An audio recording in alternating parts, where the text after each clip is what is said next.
മണ്ണ് ജല സംരക്ഷണത്തിന് മുൻഗണന നൽകി ഇടുക്കിയിൽ വിബിജി റാംജി പദ്ധതി വേതന വർധനവിൽ സന്തോഷം പ്രകടിപ്പിച്ച് തൊഴിലാളികളും പാമ്പാടംപാറ പഞ്ചായത്തുകളിലെ വിവിധ വാർഡുകളിൽ ജലസംരക്ഷണ പ്രവർത്തനങ്ങൾ പുരോഗമിക്കുന്നു. റിപ്പോർട്ട് കാണാം. ഇടുക്കി ജില്ലയിലെ ഗ്രാമപ്രദേശങ്ങളിൽ മണ്ണ് ജലസംരക്ഷണ പ്രവർത്തനങ്ങൾക്ക് മുൻഗണന നൽകിക്കൊണ്ട് വിബിജി റാംജി പദ്ധതി സജീവമാവുകയാണ്. ജലാശയങ്ങളുടെ പുനരുദ്ധാരണവും നീരൊഴുക്ക് സുഗമമാക്കലും ലക്ഷ്യമിട്ടുള്ള വിവിധ പ്രവൃത്തികളാണ് പദ്ധതിയുടെ ഭാഗമായി ഗ്രാമങ്ങളിൽ പുരോഗമിക്കുന്നത്. പാമ്പാടംപാറ ഗ്രാമപഞ്ചായത്തിലെ 2ാം വാർഡിന്റെ ഭാഗമായ താന്നിമുട്ടിൽ തോട്ടിലെ തടസ്സങ്ങൾ നീക്കി സ്വാഭാവിക നീരൊഴുക്ക് പുനഃസ്ഥാപിക്കുന്ന പ്രവർത്തനങ്ങൾ ആരംഭിച്ചു. മഴക്കാലത്തിന് മുന്നോടിയായി തോടുകളും ജലാശയങ്ങളും ശുചീകരിക്കുന്നത് പ്രദേശത്തെ ജലക്ഷാമത്തിന് വലിയൊരു പരിധിവരെ ആശ്വാസമാകുമെന്നാണ് പ്രതീക്ഷിക്കുന്നത്.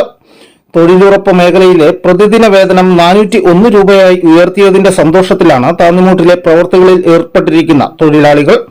വേതന വർധനവ് കുടുംബ ബഡ്ജറ്റിന് വലിയൊരു താങ്ങാവുമെന്നും കൂടുതൽ ആവേശത്തോടെ ജോലി ചെയ്യുവാൻ ഇത് പ്രചോദനമാകുമെന്നും അവർ അഭിപ്രായപ്പെട്ടു.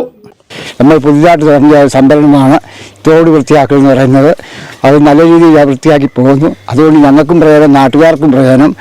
വലിയതായ തോടുകൾ അഴുക്കെല്ലാം മാറ്റി നല്ല വൃത്തിക്ക് ക്ലീൻ ചെയ്ത് പോകുമ്പോൾ എല്ലാവർക്കും അഴുക്ക് മാറ്റി കളയാനും ഞങ്ങളെ കൊണ്ട് ചെയ്യാൻ സഹായിക്കും. അതിനോടൊപ്പം ഞങ്ങൾക്ക് കിട്ടുന്ന തൊഴിലിൻ്റെ വേതനം കൊണ്ട് ഞങ്ങൾക്ക് ജീവിക്കാനും ഒരു മാർഗമാണ്.